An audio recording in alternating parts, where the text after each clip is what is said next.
Hello, hello, hello. What's going on, everybody, man? Big win for the Bills today, 40-0. Hopefully you'll tap in with us. Don't shut us out. No pun intended. Uh, the Bills came out, dominated a very, very bad Houston Texan team. And it was much expected. It's what good teams do. And unfortunately, we started a little bit earlier this night than we normally do, for the simple fact that actually we want to watch the end and the death of the Patriot dynasty as we know it tonight. So I mean, I know we're all going to get our popcorn ready and join in on that fun. That'll be interesting to watch Tom Brady come out of that tunnel and run to 20 and do his little pump fist and say, "Let's go" in the Bucks uniform when he's not necessarily over the hill. And watch Bill Belichick and Robert Kraft try to urinate with each other. That'd be great. But I got my guys with me today to break down the game. Clayton Garrett, what's going on? Oh, it was a wonderful day today. Much to be expected from the Bills blanking the Texans. It was a fun game to watch. I'm excited to talk about it, and I'm certainly excited to watch the Patriots tonight. And Travis Blakesley. Trav, what's going on, man?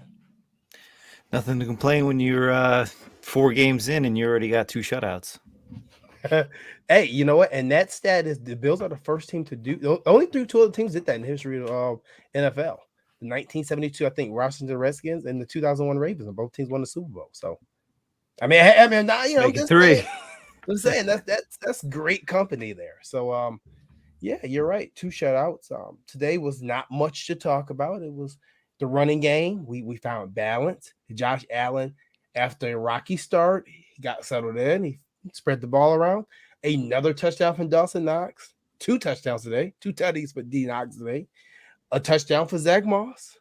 Stephon Diggs seemed to get back on track. The stuff that we come to love and know. He actually broke a record day too. 153 receptions in his first 20 games with new teams, a new NFL record. So he broke a record away as day as well.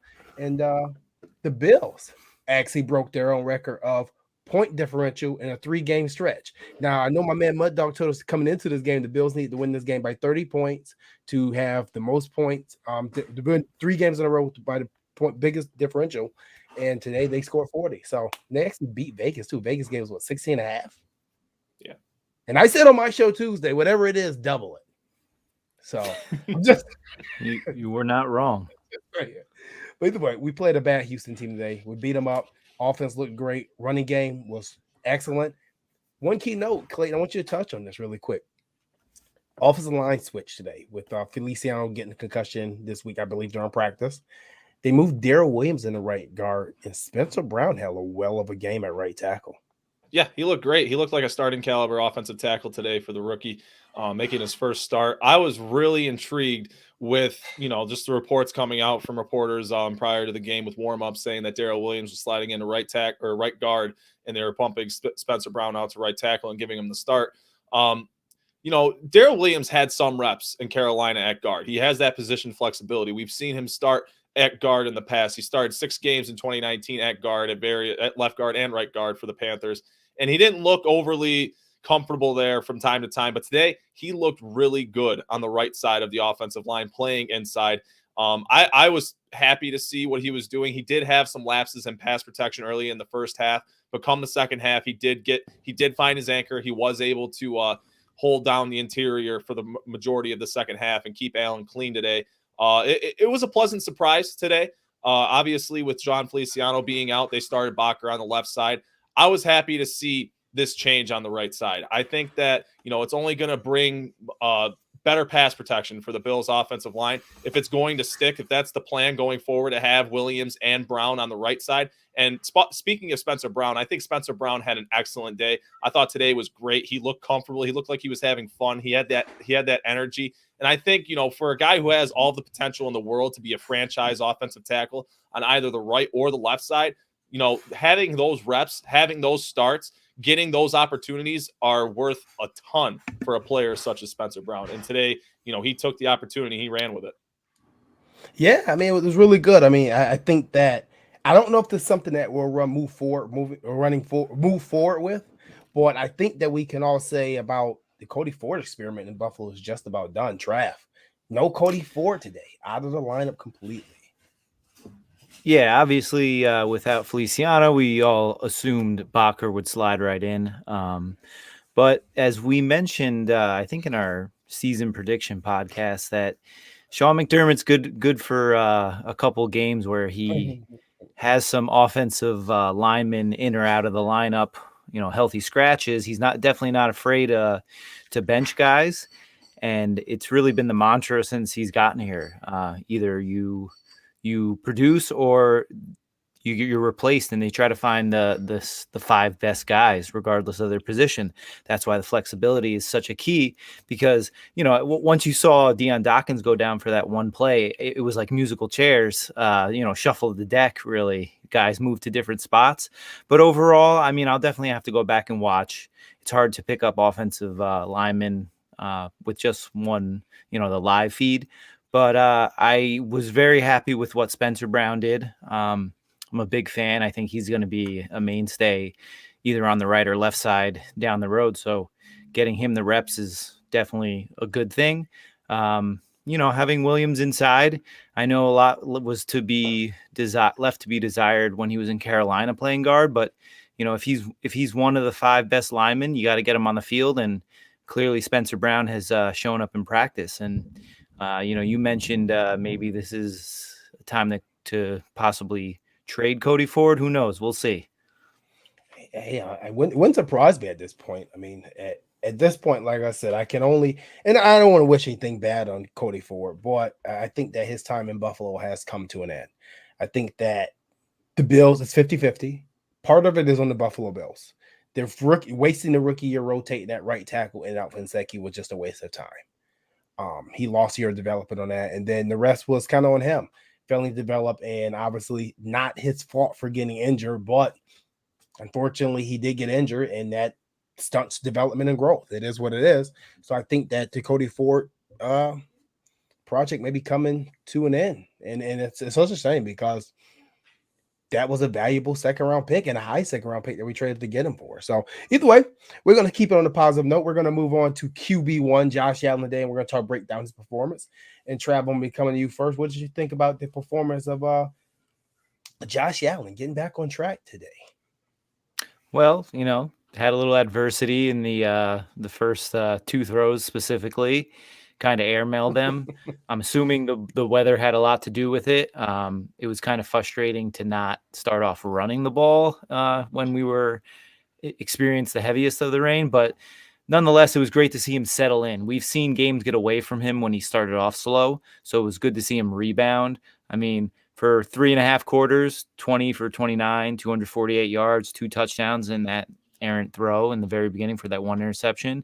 Along with that really nice run on that 4th down sneak. He really he played just as well as you needed him to. But like I said, seeing him step up after that shaky start was the biggest takeaway from me. Yeah, just ugly weather game too. Yeah, ugly weather game today. Clayton? Oh, it was gross. But just kind of to reinforce what Travis was saying there, I love to see the resiliency. You have to have, in order to be a quarterback in the league, you have to be able to start bad and find yourself, recompose yourself, and still go out there and do your job efficiently. And that's exactly what Josh Allen did today. Missing those first 2 throws that effectively ended the drives, 1 on 3rd down and the first being an interception. That obviously could have gone one way or another if you were playing somebody else today, but playing the Texans, a team who obviously one of the worst teams in the league, they got away with it. There was nothing the Texans could really do to the Bills today. And Josh Allen looked comfortable after those 2 series. And that was the biggest thing I was looking for. He couldn't have looked rattled. He couldn't look like he was losing himself, because this wasn't really a game where I wouldn't say you could lose yourself, but you shouldn't lose yourself. The Bills, this was a team you had to beat today.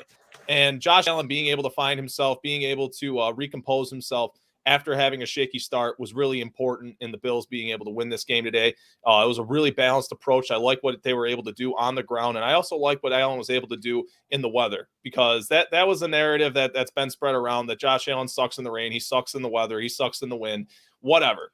That doesn't really matter to me. If you're a quarterback in the NFL, you need to be able to perform rain, sleet, or snow. And today, Allen was able to perform, refine himself after a shaky start in the rain, and it continued to rain throughout the day. And, it was satisfactory. It wasn't over the world. It wasn't over the hill, but it was satisfactory from Allen today. Well, you're definitely right on that narrative. I think that people were starting to question his ability to play in bad conditions, but in reality, A lot of quarterbacks struggle in bad conditions, and they have throughout the history of the NFL. It just so happens that we have a coordinator we love that when it's bad conditions, we come out and we throw the ball 45 times a game. But today we didn't do that. We were contained. We only threw it a low volume of 29, with Allen completing 20 of those passes.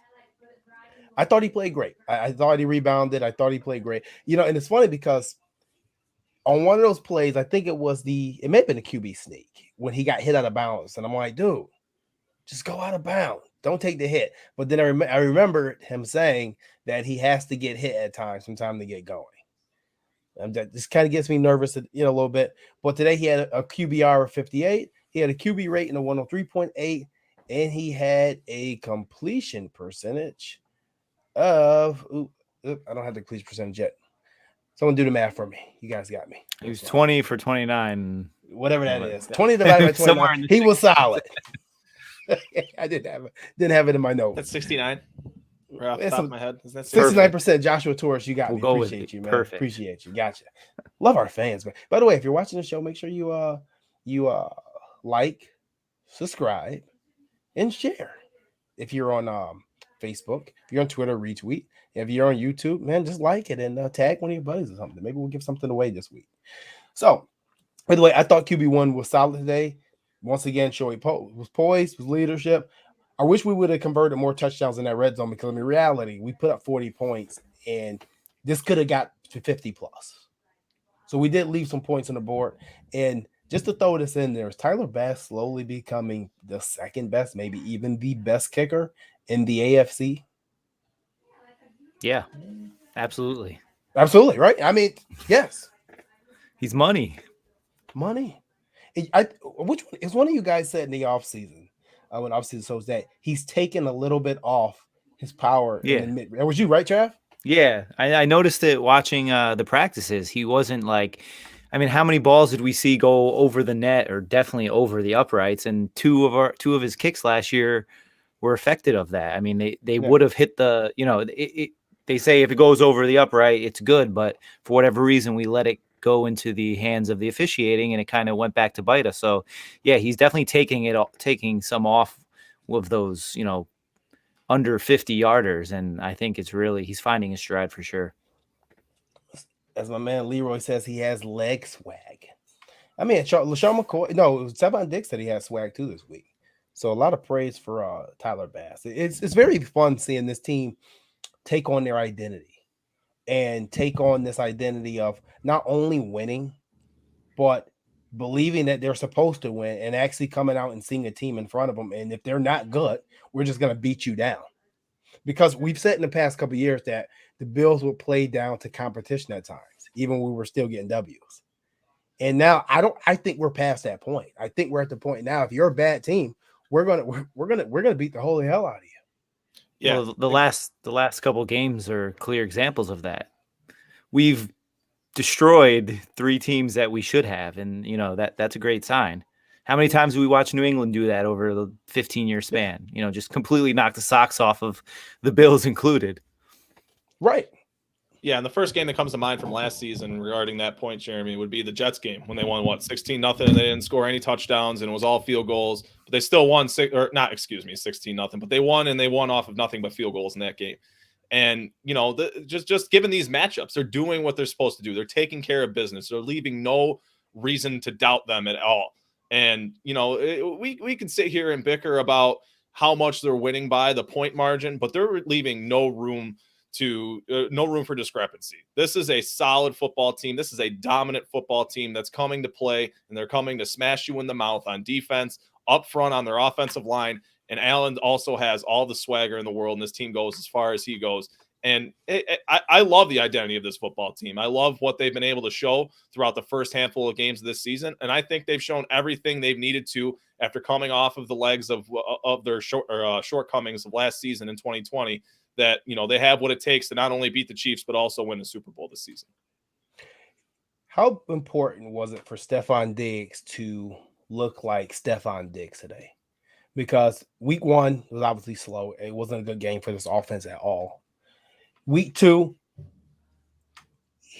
he kind of got it going just a little bit. Week 3, we saw more of Steph finesse, as the man Mookie Hawkins called him.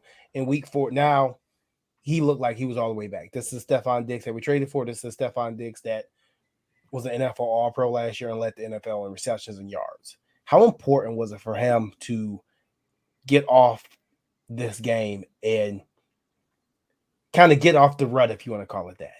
Trav. Yeah, he mentioned it didn't seem to bother him. He wasn't really he wasn't jonesing for it. He was saying my day will come. And today he did everything but score. He had the long one down the sideline. He had that tough diving catch where he kind of got banged up. Or not banged up, but hit right away, and he secured the football. And then he had a bunch of his smart, savvy underneath routes where, he picks up some of these gains, and you look at the stat sheet midway through, the third quarter, and you're like, damn, he's got 100 yards. He had a sneaky good game. Great at the point of attack, the catch point, made some tough grabs. Obviously, it's not easy catching it in the rain. We saw a ton of plays affected by the weather, but he's a cool cat out there. Man, Cody Wells says he has some huge blocks that he too underrated in the blocking game. Very, very true. Yeah, and just kind of reinforce Travis's point there. I don't think. Well, no, the one thing that's always highlighted whenever Stephon Diggs has one of his days, such as today, is how well-rounded of a wide receiver he is. You go to other wide receivers in the league, such as DeAndre Hopkins or Devontae Adams, and you have to compare Stephon Diggs to them because he's one of the 3 or 4 or 5 best wide receivers in the league, and that's the company he's right alongside it. I don't really know if you can name a guy who is as well-rounded as Stephon Diggs in every facet of playing wide receiver in the NFL when it comes to blocking, when it comes to route running in the short and intermediate areas of the field, when it comes to getting his release and separation on long pass attempts, his ability to get yards after the catch. Everything that Stephon Diggs can do as a football player, he is really, really good at. And that's what makes him such a catalyst for this Bills offense. That's what makes him such a mismatch for these defenses that the Bills line up against. And, today was just just another example of that. Stephon Diggs going out there and doing what he does. And I think the one thing that separates him the most is just the connection he has with Josh Allen, his ability to just break off the route and find where if Josh Allen's scrambling, to run to the nearest sideline and get upfield. And Josh Allen, more times than not, hits him right in stride. And, that's just something that a lot of receivers can't come in and do. And Stephon Diggs and what he brings to this Bills offense, as Travis mentioned at the onset of his point, he was saying, my time will come. That's one of my favorite things to hear from wide receivers that aren't selfish, that aren't divas. And that's quite frankly the Bill that he was sold on to a lot of people when he was coming out of Minnesota. And he's been everything aside from that. And he has just been a team player, and that's why he's a team captain. He's a tough player. He catches the ball in traffic. He does what he needs to do to help his team win. Can't go wrong with him. Like I said, there's no way to take a Stephon Diggs out of a football game without injury. And that's, like you just said, versatility. You can get him the ball and bubble screens. You can get him on intermediate routes. You can get him deep if you fall asleep. There's nothing that he can't do. And to be completely honest with you, the only receiver in NFL at this point in time that I will put him behind is Devontae Adams, because Devontae Adams can do all the same things that Stephon Diggs can. I still tend to find that DeAndre Hopkins has disappearing acts at times. And he's always had disappearing acts at times, even in Houston. But DeAndre Hopkins has always got a lot of garbage yards too. I'm not knocking yards or yardage. And at the end of his career, whatever he finished with was going to be finished with. But in the midst of the game, there's been some big games where DeAndre Hopkins disappeared and team is down by 21 and he gets another 74 yards towards the end of the game. He's a whiner too. Huh? He's a whiner too. He doesn't make a play. He's looking at the ref immediately. Oh, yeah, he's a crybaby. Yeah. Well, that's good, because what Leroy brought up to, it's not just his on the field play. It's like, I think coming to Buffalo was a big revelation for Stephon Diggs. He's matured so much as a player, because to be, everyone talks about him being selfish. Listen, he wasn't as good as of a person as he was when he was in Minnesota that he is now. It just shows that the culture is a real thing, and it really affects him. A guy becoming first team captain and leading the way he leads, where there's plenty of opportunity for him to get pissed off or to sulk, and he doesn't. And it's great to see, because you don't see that a lot out of the wide receiver position. So you got a guy who can do it all on the field, and he's not going to let you down off the field. I know a lot of people say, oh, we're 1 or 2 bad games away from seeing the real Stephon Diggs or seeing him get upset. I think the only way we see this guy upset is if we don't pay him, and I think that's going to happen. Oh yeah, I mean, I think I'm the one who actually said that we're a game or two. You're always a game or two, and a couple pennies short of seeing a pissed off Stephon Diggs tear up your locker room. And I mean, I still think that's true. I don't think it's going to happen here, not anytime in the near future. But yeah, I mean, Steph will go a little crazy on you if he has to. He will. It's in him. You can see it. Like, I don't think we can deny that. But Buffalo are doing the right things. The first thing you got to do is you're winning. You got that down pat. 2, you got to get him his catches in his volume. You're doing that. He broke a record today. Like I said, if you wasn't here tuning in earlier, Stephon Diggs broke a record today. He had his 153rd reception with a new team within 20 games. That's a new NFL record for receiver switching teams in 20 games. And the third thing is they're going to have to pay him, and he's going to be coming. I know you don't want to hear this, Bill Marvin, because a lot of you don't want people to get paid at times. But he's going to be knocking on Bristol Bean's door. I'm like, hey, Mike Evans is at $20 million for at least a year. Amari Cooper is at $20 million for at least a year. DeAndre Hopkins at $20 million for at least a year. I need my 20, and you're gonna have to give it to him. You got to give it to him. There's no doubt about it. But that time will come. We're not going to talk. We're not going to harp on that right now. It's all this is a positive show. We're not even going to look for too many flaws or 40 or nothing. As you didn't tune in earlier, like we said, positivity is going to reign tonight, because tonight we all get to tune in to the official death of the Patriot dynasty. And I'm sorry. I'm so excited. It's going to be great.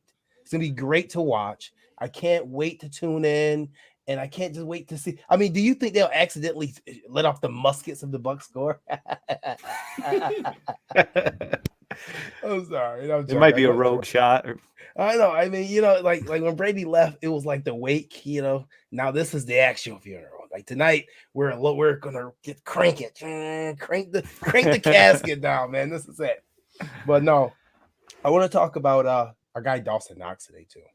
And we'll touch on the running game a little bit here, but I want to talk about Dawson Knox and how well he has been playing. And I've been an advocate for getting him more value, even with the drops the past couple of years, more value, because he's always a mismatch. He always makes the tough catches, but he's one of the best friends to Josh Allen and his team. So the chemistry is always going to be there. And I think that's one of the things that we understate when we talk about Dawson Knox is how close he is to Josh Allen. Now, mind you, me and Clayton, a lot of people may not know that. Me and Clayton got to see them interact in Batavia last year. These guys are super close. Best friend close. Yeah. And, I believe it was Thad Brown. Somebody said something along these lines of the togetherness these two have, or the whole team in itself. But these two specifically, Josh Allen and Dawson Knox, the chemistry's there. It's always been there. And it's not a matter of Josh Allen not trusting Dawson Knox, but the fact is that he most certainly does trust him. You could always argue that whether he does or doesn't trust Dawson Knox in certain situations in the past, given his drops and what have you. But as of late, as of the last 12-ish games, Dawson Knox has been nothing but money whenever Josh Allen goes his way. He has been nothing but reliable. Dawson Knox has really just kind of embodied what this coaching staff and what kind of this regime really wants to see out of their football players. You get drafted here, you work your way, not necessarily work your way towards the top, but you work yourself out. You work yourself through your issues, through your shortcomings, through whatever traits it is that you lack, and they give you the opportunity to succeed. And I am so happy to see it come to fruition for Dawson Knox, because coming out of Ole Miss, he was such an athlete. He was such a threat with the ball in his hands. They're apparently just a mismatch when it comes to facing up against linebackers or smaller safeties. Dawson Knox really could be a threat against, against defenses. And I think over the last couple weeks, over the first month of this season, he's really kind of evolved himself into somebody that defenses have to account for. And that is a huge benefit for this Bills offense because there are a lot of pass receivers for defenses to account for. And Dawson Knox being just another one and being a mismatch against most teams in this league, that's going to be nothing but an asset for this Bills offense. And you've seen it come to fruition the first part of this season, and hopefully it's a sign of what's to come. Yeah. If you put him against somebody that's too small, he'll catch over him.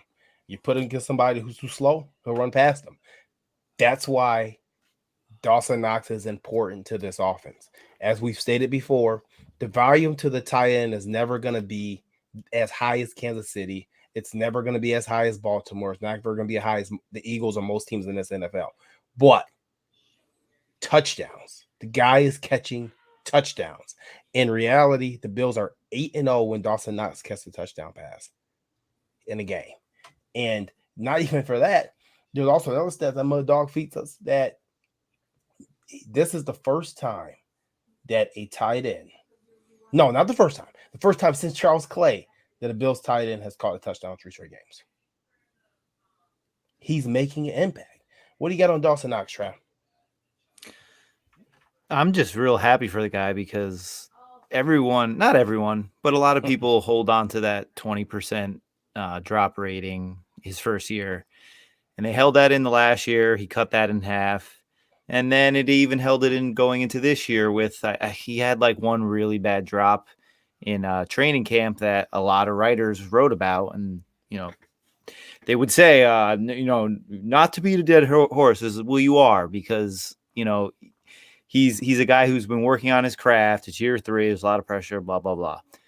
Today was the blueprint of what you should expect to see out of Dawson Knox on a good day. He may have games where he'll rack up 100 yards, but chances are he gets, I don't know, what do you have? 6 targets, 5 catches, 2 touchdowns. That's the key. Having this guy available in the red zone, being on the same page with Josh Allen, it just opens up that RPO game, and that second touchdown was perfect. I mean, you're not going to be able to guard the running back, Josh Allen running, and then a Dawson Knox slipping out into the corner of the pylon or the end zone.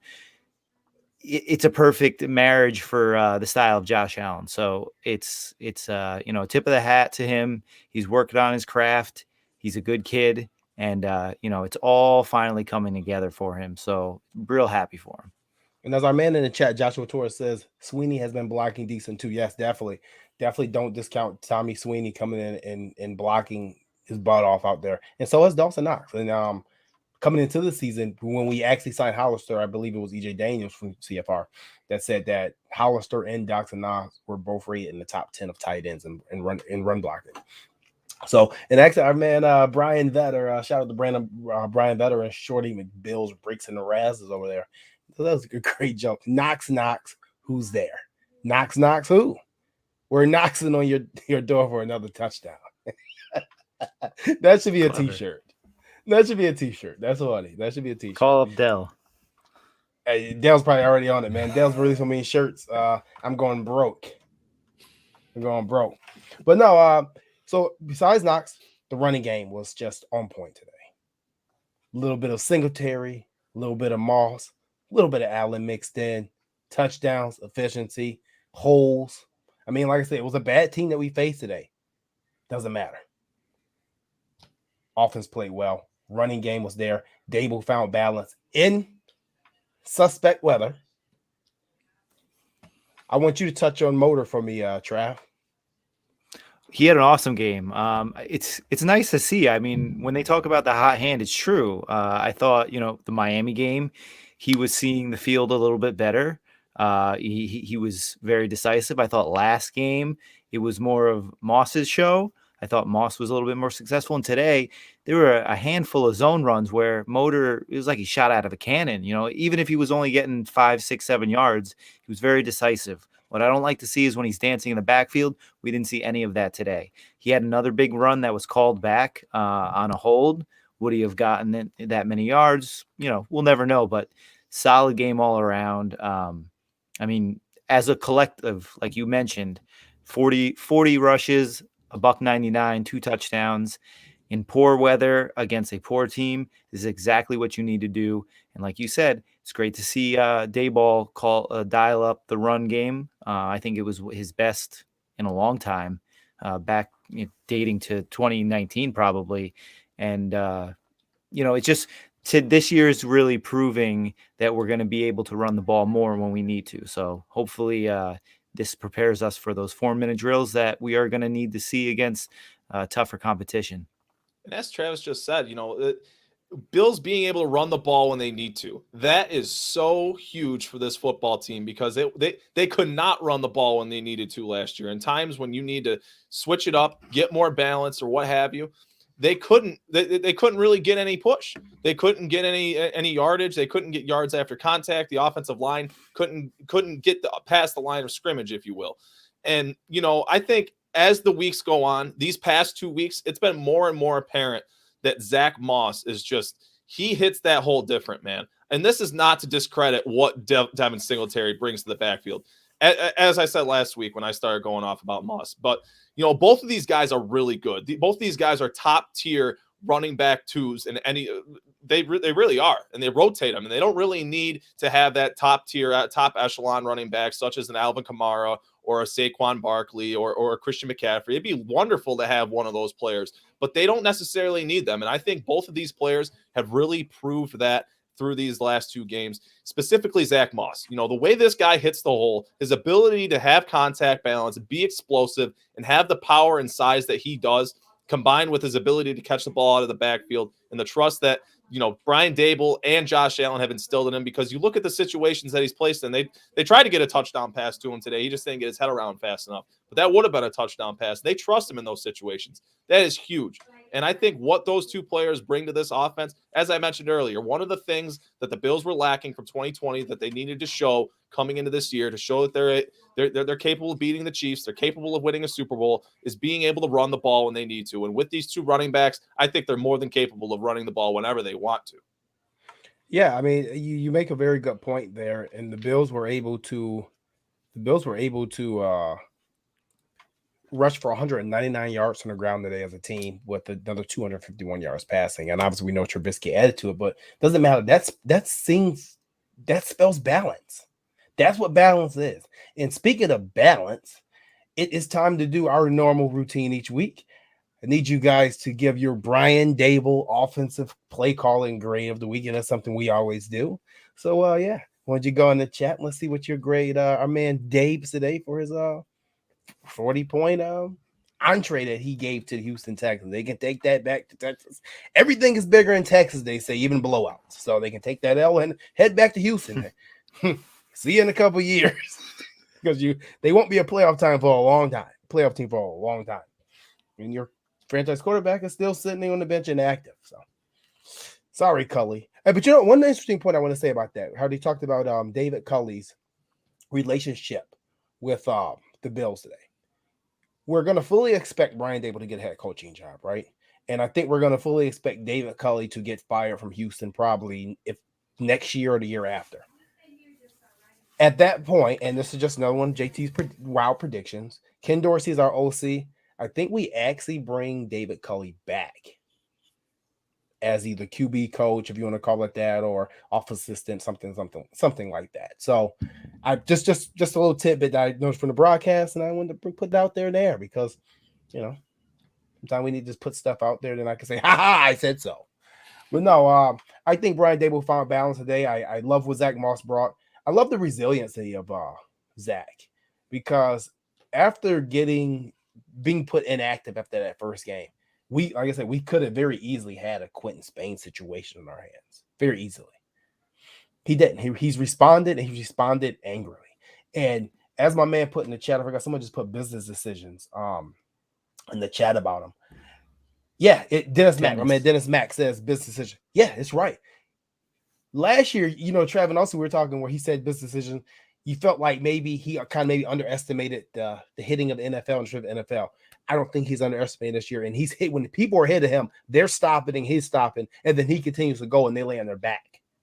That's what's happening. And I think that now we're finding a way to mesh both running back styles because they're both different. Now we're combining their styles, we're meshing their styles with a little bit of read option mixed with Josh in there still. And I love it. I love it. And I cannot wait to play this Kansas City team this coming week because Kansas City is playing very bad defense right now.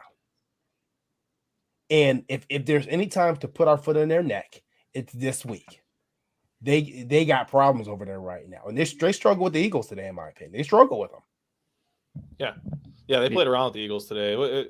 I really can't wait to watch this team match up with the Chiefs. I think it's a completely different matchup, honestly, for these next 2 weeks, but we're focusing on the Chiefs right now.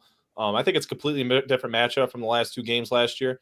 I think Josh Allen's matured. I think this receiving core is better than the one that the Bills brought to Kansas City last year in the AFC Championship game.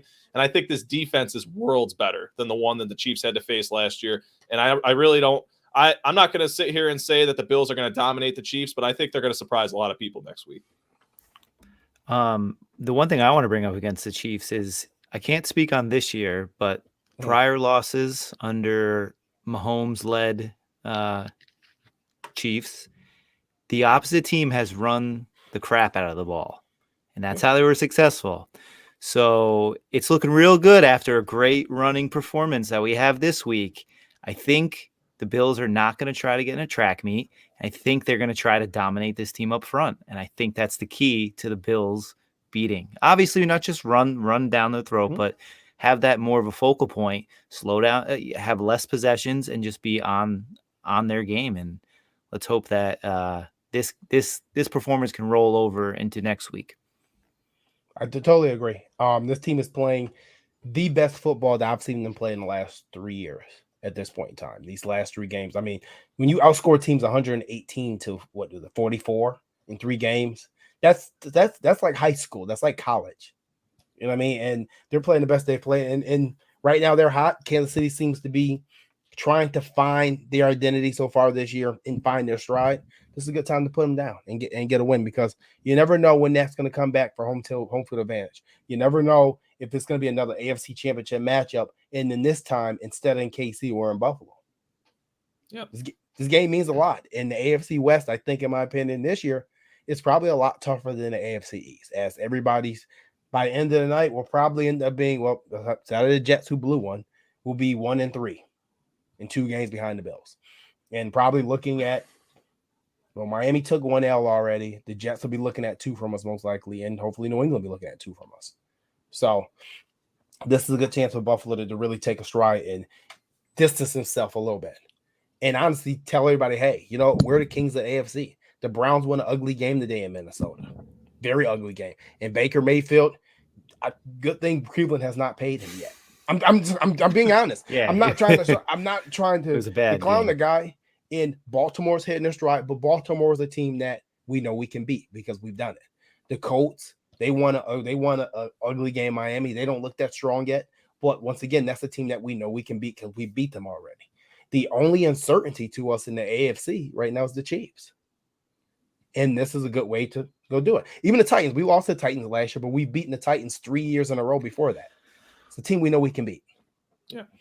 One thing I want to say about Brian Dable before we get out of here is I think he's coached his best 6 quarters of football in a long time. These since the second half against the Washington football team. I think Brian Dable's been nothing but money with his play calls. I mean, you could say what you will about wanting to throw the ball today, but coaches are going to coach, and Josh Allen threw an interception, then a ball that sailed on him in the rain. It happens.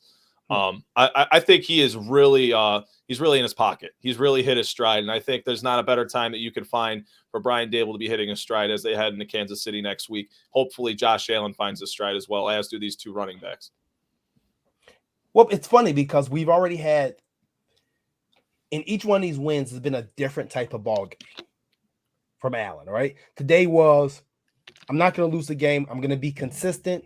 We're not going to hit the home runs. We're just going to drive, and we're going to slowly put up 40 points on you. Miami was more or less, it was kind of ugly at first. I'm going to bring it back. I'm going to get the W. You know what I mean? It's not going to be my greatest game, but I'm going to make sure I get us the win. Washington was, okay, I'm going to put it on you, and we're going to beat the crap out of you, and that's it. So it showed that he's been able to win games in a different fashion each one, which is just as important as being dominant for 16 games. That is very important because at some point you are going to face adversity. Every game is not going to be easy. Every game, as we know in Buffalo, is not going to be perfect weather, especially when you come to the playoffs and things as such. So it's good to have an identity to win games differently, because last year I didn't feel like this team could do that. It was, if Josh was there for 400 yards, what are we doing? What is going on? So It's good to see that. But let's move to the opposite side of the ball before we get out of here. Tremaine Edmonds looked good in pass coverage. Then I ain't gonna call your name. I ain't gonna call the names out. I'm not gonna do it. I'm not gonna call the names out, Evan and EJ. But Tremaine Edmonds did look good in pass coverage today, and he's having the best season of his career. By far. You can the eye test, but the eye test is there. Right. It is. He got an interception today. He's tracking everything down. He's diagnosing things right. He looks as confident as any middle linebacker in the NFL. He must feel like he's Bobby Wagner right now. He has to. Clayton, what about the defense? Tremaine Edmonds' defense. Who else you want to talk about? We can talk about anybody. Mike Hyde.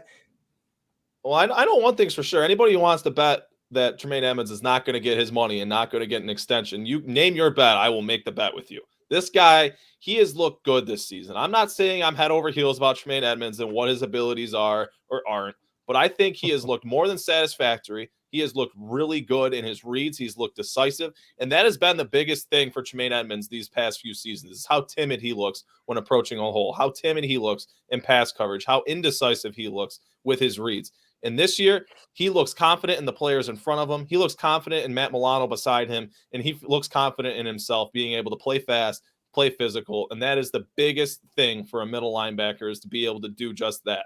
Read, react, and make the play. And he's been doing nothing but that this first month of the season. And I'm not going to sit here and say that he's going to be able to lock up Travis Kelce next week. That's not my expectation, and that's not how I hope the Bills play Travis Kelce. But he has looked really good this year, and I think you're hard-pressed to say he doesn't have any kind of impact on what is the best scoring defense in football. And he has been much improved from the past 2 seasons, in my opinion. Most definitely. I mean, the guy looks like one of the top linebackers in AFC. Now, personally, what? Star Lotulelei looks awesome. I love what I see from Star Lotulelei. It has been great for the Bills' one technique defensive tackle, getting sacks in back-to-back weeks. That's the first time he's done that in his career here, I believe. No, I agree. Like, Star Lotulelei, and I think we were talking about that in the game in the chat during the game, that this is the most explosive he's looked since he came out of Utah. And I was making a point of, and anybody who watches this, like I said, I always say, I have to give credit where credit is due, and I've been hard on Star Lotulelei. I've even named the day that his option comes up for next year Star Lotulelei Day, because I believe Blue Bills was going to release him. But no, he looks very aggressive. He looks very explosive. I mean, he chased another play down today. I saw him chase another runner down. So I have to give credit where credit is due, and Star Lotulelei looks different. He's making his defense look different as well with him. So with that being said, head off to your Star. You're earning your money. He's worth every penny of that contract right now. I'd say that. Trav? Yeah. Clayton, you nailed it with Tremaine. Confidence is key. When Tremaine Edmonds plays with confidence and he trusts his eyes, he plays downhill. And there were times that he wouldn't play like that, and that's where he would look exposed. Hardly have we seen that this year, which is awesome. He's really putting it together. Star Lotulelei, it's great to have a big man who can move.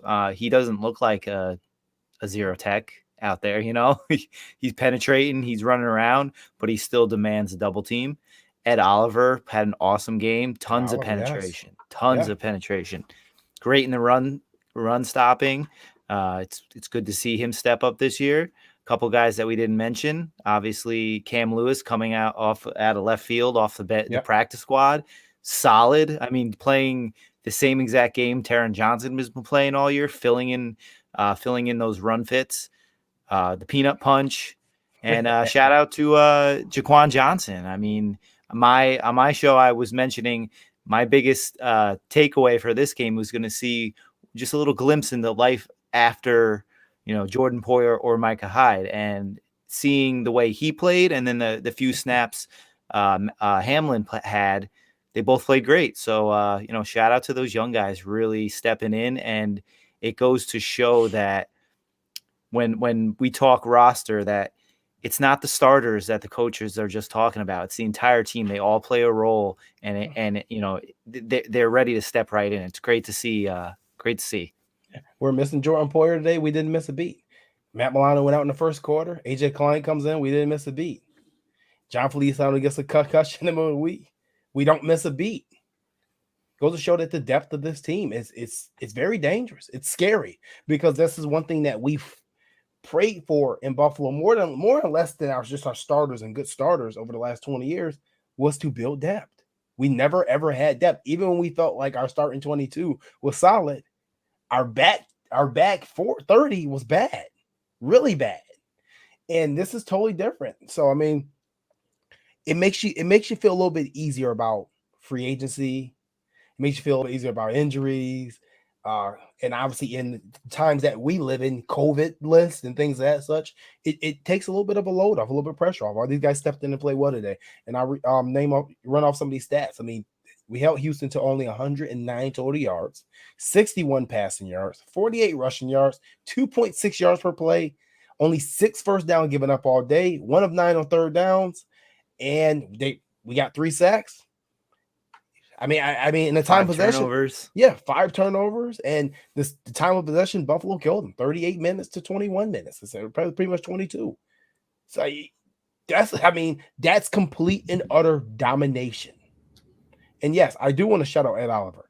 I said last year that Ed didn't seem to push the needle for a lot of people, but as a lot of shows, me and Clayton were going back and forth telling, like, hey, he's playing completely out of position at the one tech at 285 pounds, if he's even that.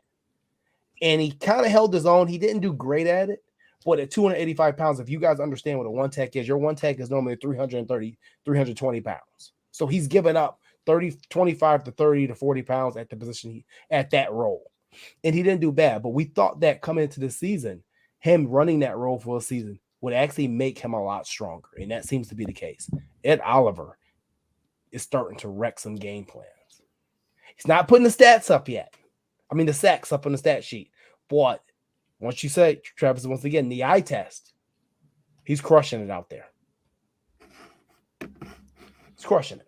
I think the biggest thing with Ed Oliver that people have to maintain perspective with is when Sean McDermott comes out and says something about a player, that doesn't necessarily indicate that this guy's out the door, or they don't have faith in this guy, or whatever motive that you believe that reinforcement or whatever is being stated by the coach has. I think that when it's a tool for a coach to call a player out in the media. That is absolutely a manipulative tool, and they're using their coaching instincts to do what they think is best for said player.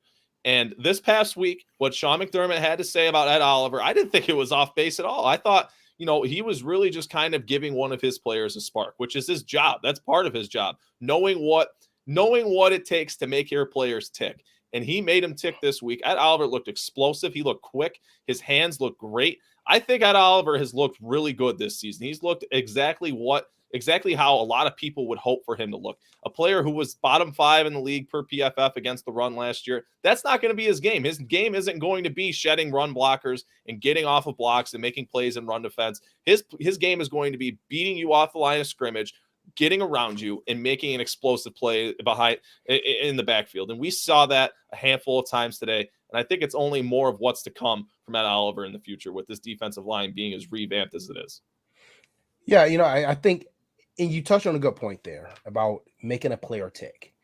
Some of the best coaches in the history of sports in general knows what to say and when to say it, to even if it's just to piss that guy off, to get him going. It's a form of motivation. I grew up watching Chicago Bulls, and Phil Jackson would say certain stuff in the media, do certain things, poke at you a little bit, poke the bear. sometimes you have to poke your own bear to get them going. And I mean, Ed Oliver, strong performance today. Three solo tackles, 1 assist, so a total of 4 tackles a day for Big Ed. And he actually had our friends Robert Gardner and Marcy Bollock. I'm so jealous at his house this week. And I believe Ed's father cooked them a gumbo too, a down south gumbo. So jealous. But shout out to Rob and Marcy over there at Bill's Mafia RX. They do a lot of great things for rehabbing, healing Bills fans going through things. So shout out to them, man. And nobody deserves something like that more than them. So jealous of them. But no, moving on. As you guys know, the routine. Let's give a grade for the defense today. It's a shout out. I mean, I would highly, if you're grading anything less than an A, I mean, you're just a tough grade. It's a tough grade at this point. And Tough shout curve. out, yeah, as Roy says in the chat, man. Shout out to Boogie Basham getting his first career sack in his first NFL action. All right, Almost a safety too. It's close. Very, very close. So we put some of these grades up here, but no, guys, I thought it was a good showing. So I guess it's time to give our game balls. Let's give our game balls. Clayton, who's your game ball going today? Oh, game ball today has to go to Stephon Diggs. It has to. He just looked different today. He looked explosive. He had that edge on him. I don't know what it is about Stephon Diggs when he gets up and he just flexes at the guy who was covering him, and after he just took a pop right to the face. But something about that really just invigorates a football team. That really it reignites the passion out of a lot of players, and just the natural leadership that Stephon Diggs displays, given not necessarily all the things that were said about him. I think there's true personal growth that we've seen from Stephon Diggs since he came to Buffalo. You come to Buffalo and you become the best version of yourself. And I think Stephon Diggs continues to do that every single week. Yeah. All right. Who's your game ball going to, Trav? Who you got this week? Dawson Knox. Give a shout out to the guy. I know the numbers were good. I mean, the 2 touchdowns, obviously, the only 2 through the air. But 5 receptions on 37 yards may not be a huge stat line. But like I said, this guy's position is going to be in that red zone when we can score from anywhere, but when we get tight, sometimes I feel like we rely on Josh Allen's athleticism to get to the pylon a little too much. This guy just adds an extra wrinkle in that RPO game. We saw it against Indianapolis, where I'm sure that was totally off script, where he didn't see anything and Dawson Knox leaked out there and got a touchdown. I foresee many of those short touchdown passes. The guys continue to impress. And even a lot of the haters are retracting their words, and they're kind of turning the other way on them. So shout out to Dawson Knox. You ain't gotta give him praise. You just can't talk bad about him no more. That's all. Yeah. That's all. Yeah, we're not gonna make you eat the crow. Actually, just look the other way. That's all. I won't say I told you so, but I told you so. But you know what? I guess my game ball today is gonna go to. I'm gonna go to Manny Sands. I'm going to Emmanuel Sanders. I think 2 games back to back here. He's showing his worth. He's showing his value. He's showing why he's 110% different than John Brown, and he brings a totally different element to this offense. Deeper, shorter, just like very, very similar to Diggs. Very hard to take a guy like him out of the game because he can do so many different things. He can get the ball in so many different ways. And today we only had 2 receptions for Cole Beasley, but it didn't matter. We still put up a 40-piece McNugget. And Emmanuel Sanders had another 5 catches today, 6 targets. And his catch rate with Josh Allen the last 2 weeks, if I'm not mistaken, last week he had, what was it? Was it another 5 catches? 5 catches last week out of 6. So he's 10 out of his last 12 targets with 2 touchdowns and like 150, almost 150 yards at this point in time. That's solid. That's very solid. So shout out to my game ball goes to Manny Sands. And yeah, man. I mean, we got to keep this rolling. I mean, this is a big week. And I know a lot of people thought that this game would be a trap game. I know none of us here thought it was a trap game. It was we're still angry because we dropped the opener, and we're going to take our anger and we're going to juggernaut all you guys and beat you guys into the ground. And that is what has happened. And now next week, the real season begins. We have a tough stretch coming up. And this is the perfect time to get clicking. So I say let's do it. Any final thoughts, Trav Blakely? Final thoughts for the night? Like I said, I hope we take the running approach that we saw so much success today into the game plan for next week. I think we put a lot on film that is gonna give Kansas City a little pause. That's what's great about these blowouts. You put little wrinkles in that you normally don't run, and you got to keep the other guys on their toes. So overall, great 3 weeks. I think the Bills responded as good as you can, and week 1 seems a long time ago. Old news. So let's keep this thing going. Yeah, 118 points ago. Colleen Gary. I'm really excited for this game upcoming, man. You look at this, what has become a rivalry with the Chiefs from starting last year, I believe in week 5 or week 6, one of the two. It was more so of just a fun discussion of, Mahomes and Allen, this could be the future of the AFC. And then the Bills dropped that game. And then they dropped the AFC championship game, which, I mean, you can kind of use the phrase, there's levels to this. And the Bills weren't really quite on their level in that AFC championship game. And it was quite apparent. But now you run it back. And this is the 3rd time that you guys are facing in a matter of 2 seasons. And it's gotten a bit personal, I think. You saw it at the end of the AFC championship game last year, how they were jawing back and forth. And you see the passion, and I guarantee you see a pissed off Bills team next week. And I am really, whenever this team comes in with a chip on their shoulder, it is so much fun to watch a Sean McDermott football team play with a chip on their shoulder. And I am really eager to see how this matchup plays out for the Bills. They dropped these last 2 games. I think they're coming into Kansas City with a massive chip on their shoulder and with their backs against the wall, ready to take on the world in Kansas City next week. And I think a lot of people are going to be surprised, and I'm quite excited to see what happens. 3rd time's a charm, right? Oh yeah, that's what they say. Yes, sir. This is the 3rd time that we faced the Chiefs. I'm expecting a different ball game. I'm expecting a different team to come out against the Chiefs. I'm expecting the Chiefs to say, hey, who are those guys? Those are not the guys that we faced the last 2 times. So we're going to see what happens there. But my final thoughts is this, that the defense is playing at an elite level. They're not going to get enough credit. They're not going to get enough respect because we have a $258 million quarterback who's slinging touchdowns around the field as well. But the way this defense is playing, this defense may end up being better than the 99 Bills? The number 1 defense under Ted Cottrell. Under Ted Cottrell. This defense may be better. And that's a very scary thing. We're not only getting sacks, we're not also stopping the run, we're getting pressures, we're causing turnovers. Everybody's doing what they're supposed to do. And today we had multiple starters out and we didn't miss a beat.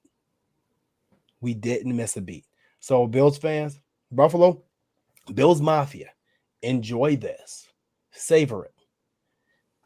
There's more to come. We ain't done yet. No, we're definitely not done yet. Definitely more to come. But in the day, Bills got it done. They beat up on a bad team today. They didn't play it on their level, and they didn't stop. Even Trubisky came and scored a touchdown. That means we're stepping on people necks. And that's the best thing that we can have. So, guys, that's it. Go watch the death of the Patriot dynasty today. Enjoy watching Patriot fans see Tom Brady in their stadium and feel conflicted. Enjoy it. Because we didn't have to do that with Kelly. So enjoy it. Savor it. Have fun. This is the death of the Patriots dynasty. Then guess what? Like my theory may come true. Bill Belichick can go to the Giants. Go have at it, Bill. Leave Josh with Mac in New England, and we'll have this division for the next 15 years. Cool. Great. Enjoy it. But either way, toast to the Bills today and toast to the death of the Patriots. I usually don't like funerals, so tonight I will. Other than that, great show tonight. Catch you guys later. I'll catch you guys Tuesday on the It's Not Personal, Just Bills. Travis will catch you on Friday with the Friday Night Forecast, and Clinton should catch you Saturday with the Saturday Night Tailgate. And if you guys are not tune in. Make sure you guys are getting to Moss Mode Show and catches. Zach has a nice interview coming out with Tyrell Burgess, safety of the Rams. Great content. Moss Mode Show on YouTube and on Instagram. Other than that, hey, death to the Patriots. Catch you guys later.